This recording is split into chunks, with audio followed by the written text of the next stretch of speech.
투자의 맥을 짚는 KBS 1라디오 경제쇼. 진행의 성기영 아나운서입니다.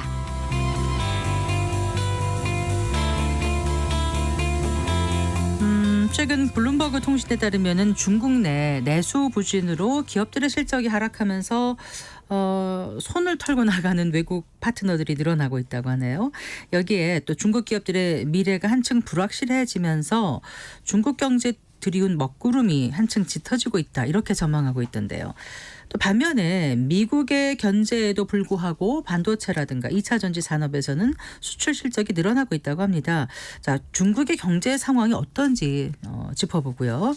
미 대선 이후 더욱 심화될 미중 갈등 속에서 중국의 대응 전략은 무엇인지, 그리고 우리나라는 어떻게 대응해 나가야 할지 생각해보는 시간 가져보겠습니다.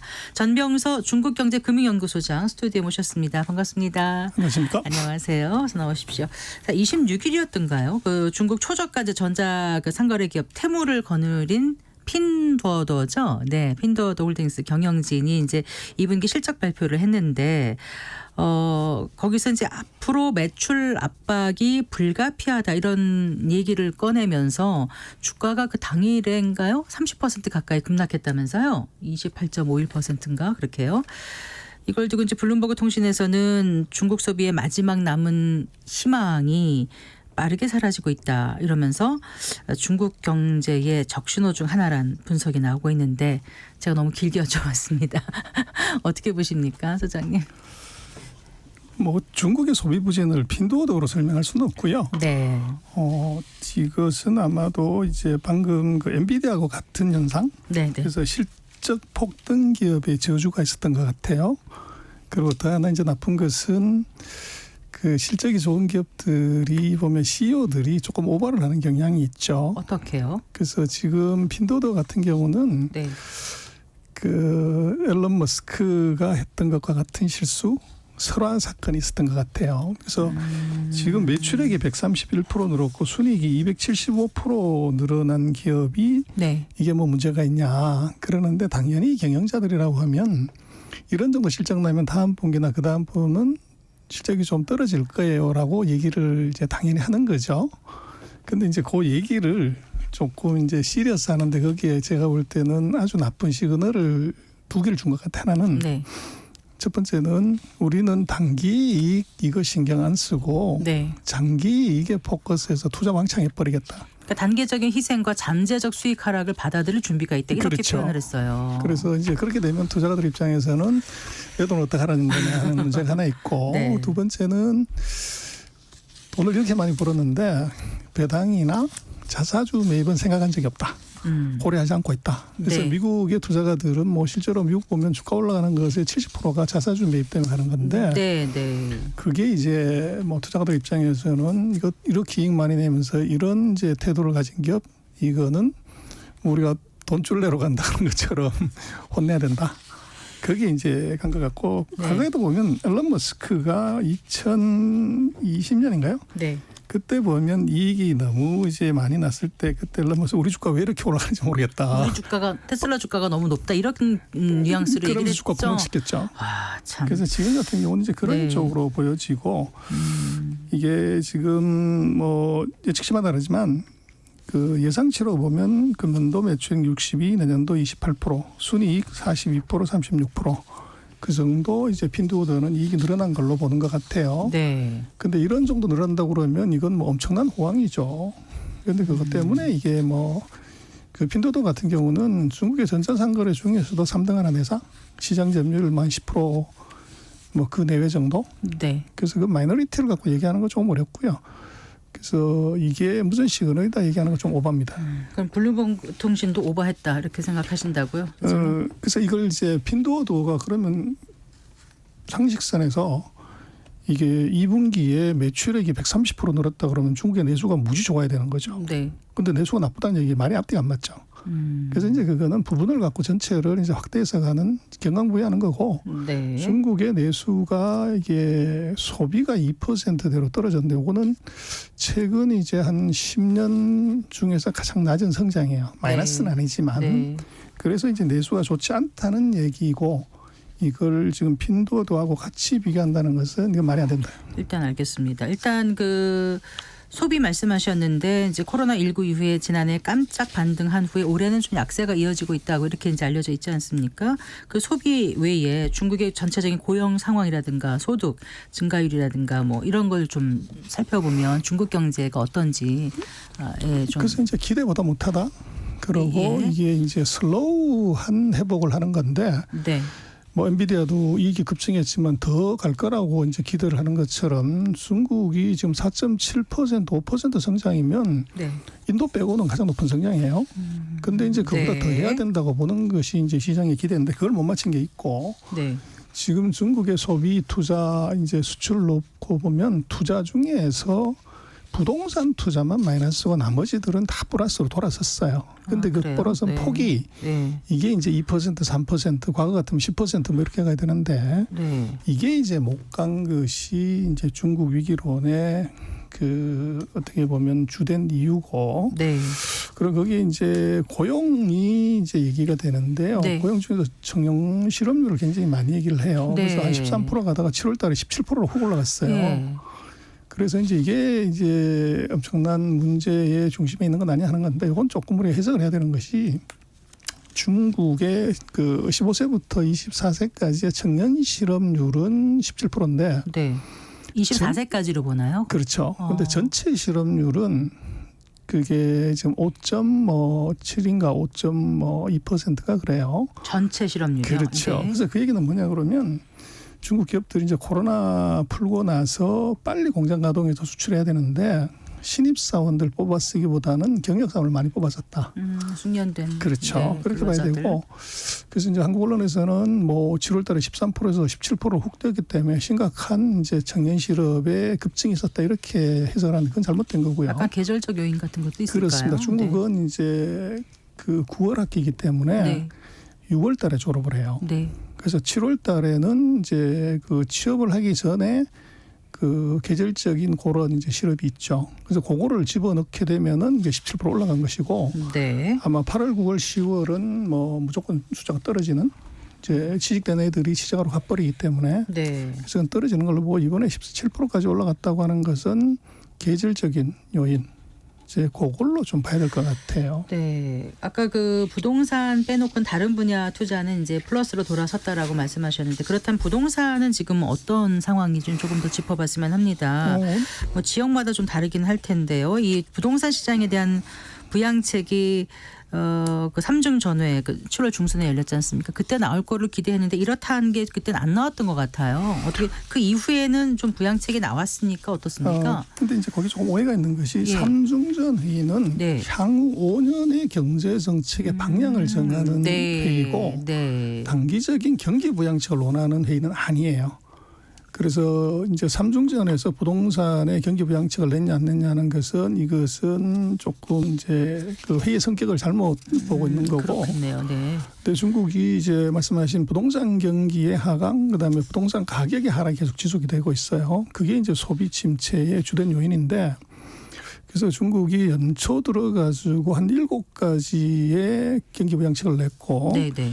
한 4가지 정도의 부동산 기업에 대한 자금 지원 정책. 네. 이제 이 실제로는 뭐 모든 규제 다 풀었어요. 그래서 이제 뭔가 올라갈 거라고 기대를 하는데 잘 안 올라가는 것이 문제인데요. 네. 조금 다행스러운 것은 중국의 부동산 재고가 상반기에 사상 최대로 이제 많았어요. 미분양 주택이. 네. 근데 그게 최근 한 3개월 사이에 이제 줄어들고 있는 것.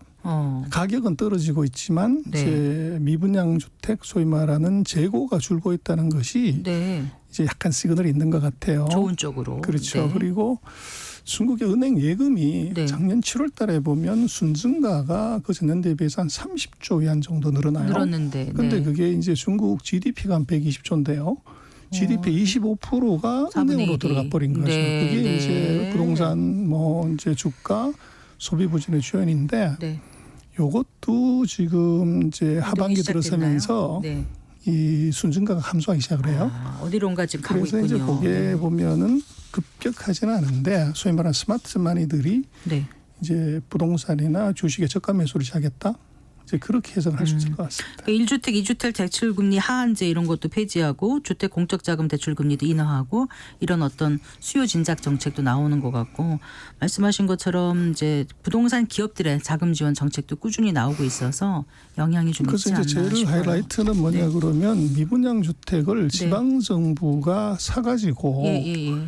이거를 임대주택으로 전환하는 정책을 주방 이번에 미분양 아파트 정부 매입 임대주택 그렇죠. 활용 그게 그거요. 바로 이제 그 재고를 줄여버리는 네. 그런 이펙트가 있죠. 그리고 그 미분양 갖고 있는 기업들 입장에서는 현금이 돌기 때문에 네. 이제 그런 그 직접적인 수단까지 지금 쓰고 있습니다. 3천억 위안 규모의 보장방 건설을 위한 대출 펀드도 만들었다. 뭐 그것도 이런 것도 그렇죠. 나오더라고요. 네. 어쨌거나 회복 속도는 좀 더딘 것 같긴 하지만 그래도 이제 그 7월 중순에 열렸던 3중 전회에서의 어떤 기술 자립과 자강 여기에 대해서 기대를 하는 사람들은 꽤 있거든요. 이게 앞으로 어떤 식으로 이제 중국 경제를 견인할 수 있을지 그 부분 좀 그래서 이제 말씀해 3중전에 주세요. 대해서 뭐 중국도 그렇고 중국 내부도 그렇고 외부 세계에서도 많은 기대를 했는데 아주 재미난 현상이 이제 한 2만 자 되는 결과 보고서에 네. 뭐 도표 같은 게 하나도 없어요. 전부 줄줄 써놨는데 키워드를 보면 가장 네. 많이 나온 키워드가 개혁이었습니다. 54개. 그래서 네. 앞으로 5년 동안 개혁을 많이 하겠다. 네. 그런데 세부적으로 300개의 개혁을 하겠다. 이렇게 얘기를 했어요. 예. 그럼 5년에 300개면 1년에 60개고 네. 그러면 이제 한 달에 5개씩 개혁을 한다는 것인데 그래서 왜 이제 3중전에 대해서 좀 시큰둥했냐 그런 시장도 그렇고 네. 뭐 개혁이라는 것이 가죽을 바꾼다는 거잖아요. 네. 얼마나 아프겠습니까? 가죽을 다 벗기는데 네. 혁신. 한 달에 5번씩 네. 가죽을 벗기면 남아나지 않을 것 같은데. 그렇죠. 네. 그래서 이제 이게 지금 중국에서는 아까 말씀드린 것처럼 경기가 나쁘고 당장 이제 소비를 늘릴 수 있는 정책이 필요한데 예. 예, 300개 개혁을 하겠다고 하니까 조금 피부에 안 닿은 거죠. 그래서 이제 중국 같은 경우는 이제 네. 미국과의 그런 경제 전쟁을 대비해서 이제 기술 독립을 할 수밖에 없는 상황. 네. 이제 그거를 조금 강조를 하는 건데 네. 뭐 시장은 배가 고픈데 지금 5년 뒤에 그 얘기는 나한테 씨알도 안 먹힌다. 네. 이제 그렇게 본 것이 시장이나 뭐 이런 쪽에서 3중전 회의 결과에 대해서 그렇게 이제 어필을 못한 그런 이유가 있었던 것 같아요. 그렇지만 5년 지나고 나면 그때부터 준비를 했기 때문에 우리 경제가 이만큼이 됐다라고 생각하지 않을까요? 그렇습니다. 우리가 네. 조금 주목해야 되는 것은 뭐 중국 경제 위험론, 위기론, 뭐 붕괴론까지 이제 최근에 나오고 폭망론이 나오지만 문제는 그게 중국이 아직 망하고 있지는 않다는 거고요. 그런데 그 와중에서 우리는 이제 그쪽에 자꾸 포커스를 하지만 그 와중에서 중국이 계속 지속하고 있는 게 있어요. 네. 그게 이제 말씀하신 그런 중국의 기술 투자 네. 또는 신기술, 그 예를 들면 이런 거죠.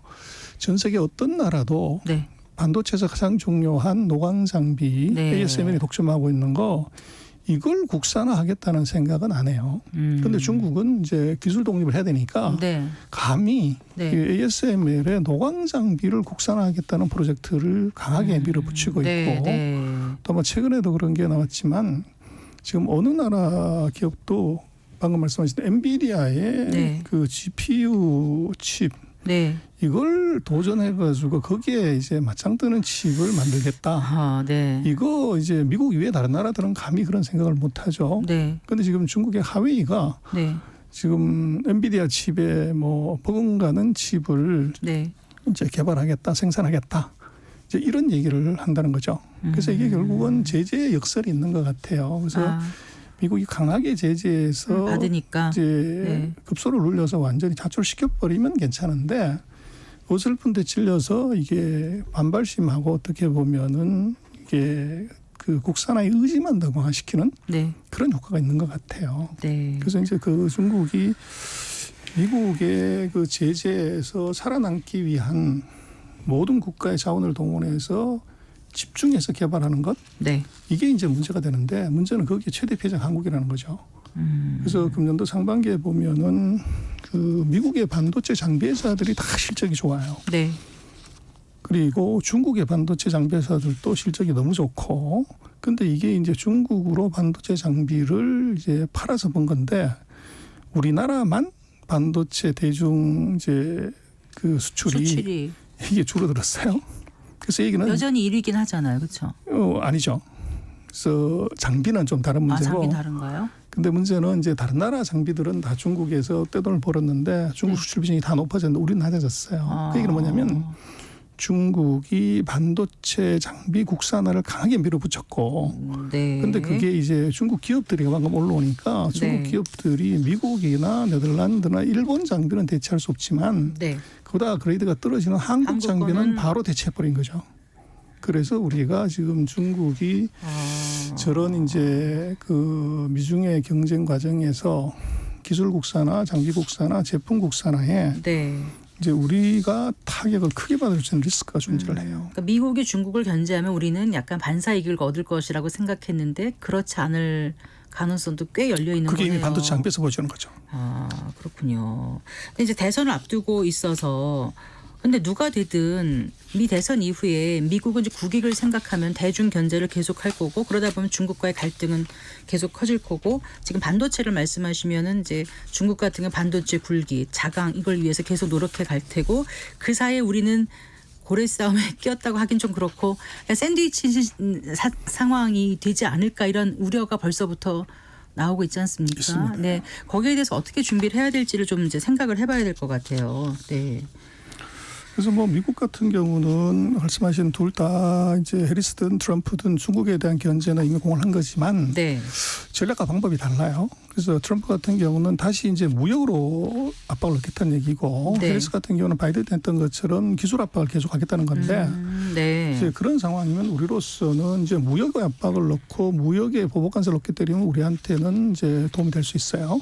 근데 반대로 이제 기술 봉쇄 쪽으로 세게 들어가면 방금 설명드린 것처럼 중국이 아이러니지만 이제 장비 국산화, 소재 국산화, 중간재 국산을 했을 때 네. 그 피해는 우리가 직접적으로 받을 위험이 있어요. 네. 그래서 우리로서는 이제 그런 문제가 있고 그럼 이제 중국은 해리스가 좋냐 트럼프가 좋냐 이제 뭐 둘 다 나쁘다 그러지만 해보면 중국 입장에서는 해리스보다는 트럼프가 좋습니다. 그래서 이제 그게 왜 그러냐는 건데 네. 트럼프가 뭐 이제 호랑이처럼 나대는데 왜 트럼프가 좋냐 그러면 첫 번째는 트럼프는 2년짜리 대통령이 될 가능성이 커요. 그래서 이제 연임 조항이 그 있기 때문에 네. 미국 대통령 2번밖에 못 하지 않습니까? 그래서 네. 트럼프 한 번 했기 때문에 네. 한 번밖에 못 하게 되는데 문제는 미국은 2년마다 중간선거가 있다고요. 네. 근데 미국의 중간선거를 보면 항상 대선 때는 여당한테 상하원을 몰아주지만 중간선거에서는 반드시 하나는 야당한테 줘요.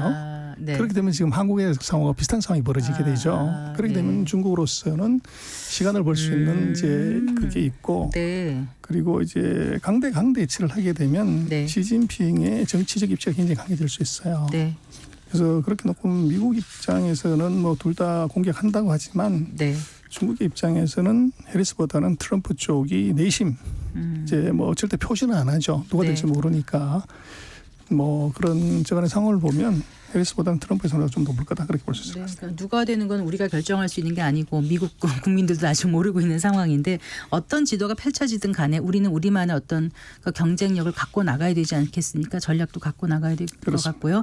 이런 상황에서 그러면 그 미중 갈등 사이에서 살아남기 위해서 우리 반도체 산업에서 가장 필요한 게 무엇일지 며칠 전에 또 칼럼 쓰신 것도 봤는데 그 말씀 해주시면서 이 시간 좀 마무리했으면 합니다. 그렇습니다. 지금 뭐 반도체가 한국을 지키는 유일한 최종병기 활인데요. 네. 그래서 지금 미국, 일본, 중국, 유럽 할 것 없이 다가 반도체에 엄청난 지원을 해요. 네. 근데 우리는 이게 반도체 지원을 이제 세금 깎아주는 걸로만 가게 되는데 이걸로서는 절대적으로 부족합니다. 네. 그리고 지금 미국하고 중국이 한국을 절대 무시할 수 없는 이유가 반도체 때문에 첨단 반도체. 네. 네. 그래서 우리로서는 이제 첨단 반도체 파운드리에 대한 지원을 파격적으로 하지 않으면 지금 있는 경쟁력을 뭐 한 3, 4년 내에 잃어버릴 가능성이 있어요. 미중이 첨단 반도체 생산 국산화를 하는 순간 우리의 대중 대미 외교 협상력은 지금 같지 않을 거라는 말씀이시잖아요. 그렇죠. 우리가 네. 필요 없어지는 거죠. 그래서 우리로서는 네. 빨리 이제 앞으로 나가야 되는데 지금 우리 삼성 같은 경우가 파운드리가 뭐 이제 센 것처럼 보이지만 2022년에 매출액이 한 200억 불 겨우 돼요. 근데 지금 첨단 반도체 네. 하나 지려고 하면은 200억 불에서 250억 불이 들어가요. 그래서 이것은 이제 삼성의 다른 사업부에서 지원이 없다고 하면 삼성 네. 파운드리는 공장 하나 짓기도 모자라는 그런 상황이기 때문에 네. 여기에 대한 이제 파격적인 지원이 사실은 필요해요. 근데 우리가 기술을 아무리 개발을 해도 삼성 파운드리 한계는 가장 최대 큰 손인 애플이라든지 퀄컴이라든지 AMD 같은 회사들이 삼성의 다른 세트 제품하고 경쟁자라는 거죠. 네, 네. 그래서 경쟁자한테 주문을 준다는 게 굉장히 어려운 상황이고, 그래서 우리로서는 삼성 파운드리의 그 지배구조 문제를 생각해 볼 필요가 있어요. 네. 그리고 정부도 이제 민간 기업한테 돈 퍼준다는 게 아니라 네. 국민 기업에 돈 퍼주는 것, 이건 이제 가능하고, 또 이제 미국이나 유럽이나 중국의 기업과 경쟁을 하려면 절대적인 빠른 시간 내 자금 지원이 필요한데, 네. 이걸 우리가 머뭇거리다 보면은 결국엔 나중에 가가지고 다 퍼주기는 퍼주면서 타이밍을 놓쳐서 이제 실기하는 그런 리스크가 그러니까 있어 우리는 보여요. 지금 세액감면 이 정도 수준에서 하고 있지만 다른 나라들 보면은 무슨 뭐 세액감면 보조금, 플러스 세액, 보조금, 투자세감면, 법인세 법인세감면, 감면 뭐 다 정책 들어갑니다. 대출 패키 아주 묶어서 하잖아요. 그렇죠. 이게 정말 총성 없는 전쟁이고 반도체가 인체에 있으면 비유하면 심장이라도 같을 정도로 지금 정말 핵심 동력인데 이것저것 다 생각하면은 사실 말씀하신 대로 지원이 없거나 하면은 그만큼 못 따라잡으면은 이제 몇 년 뒤에 어떤 상황이 될지는 사실 어떻게 보면 자명한 것 같기도 하거든요. 그래서 우리가 머뭇거릴 시간도 없고, 네. 사실은 뭐 이게 적자가 나기 때문에 재정 적자 때문에 많은 지원을 못 한다는 것도, 네. 뭐 미국은 재정 적자 안 나나요? 일본은 재정 적자 안 납니까? 미국, 일본, 중국 다 재정 적자 납니다. 네. 나는데도 지원해야 되는 전략적인 분야는 이것은 자고 오면 하는 것 아니고 바로 이제 강하고 세게 지원을 하는 거죠. 그래서 우리는 지금 뭐 여야가 지금 이걸 갖고 싸우거나 무슨 뭐 정쟁의 안에 집어넣을 사는 일이 아닙니다. 네. 근데 이걸 만약에 놓치면 정말로 이제 천추의 한으로 남길 가능성이 있죠. 네. 그 정부에게만 계속 바라보고 있을 거가 아니라도 기업에서도 또 분발해야 되는 측면도 분명히 있지 않겠습니까? 그 말씀 그렇습니다. 하나 이제 기업들 같은 짚어주신다면은요. 경우는 네. 뭐 지금 하고 있는 것들도 물론 잘하고 있지만, 이것이 2등이라고 하는 것이 63% 2등, 63% 1등하고 11% 2등하고 격차가 아직 너무 커요. 63%는 그래서 어디 파운드리에서 세계시장 점유율 1등하는 TSMC가 63%고 아, 네네. 그 우리가 말씀하셨군요. 2등하는 것이 11% 정도밖에 안 돼요. 네네. 6배나 더 큰 1등이라는 거죠. 그래서 우리가 뭐 기술 개발을 잘했다, 뭐 잘하고 있다, 이런 이제 자기 발전, 자기 만족보다는 냉정하게 우리가 6분의 1밖에 안 되는 작은 매출 구조고, 그리고 기술도 네. 이게 개발은 했지만 사줄 고객이 없다는 것을 정확하게 인지하고 거기에 이제 방법을 빨리 찾아야 되는 거죠. 네. 그래서 그게 뭐 우리 스스로 자기 만족하는 건 별로 의미가 없고, 기술이 네. 있다고 하면 그걸 매출로 환산하지 못하는 기술은 그것은 의미가 없습니다. 그건 자기 자랑일 뿐이죠. 그래서 매출과 이익으로 환산할 수 있는 이제 실적을 보여주고 이제 지원을 기대해야 되는 것인데, 그런 것 없이 이제 지원만 뭐 해야 된다 이렇게 하는 것도 공허하죠. 알겠습니다. 오늘 말씀 잘 들었습니다. 고맙습니다. 네, 전병서 중국경제금융연구소장과 함께했습니다.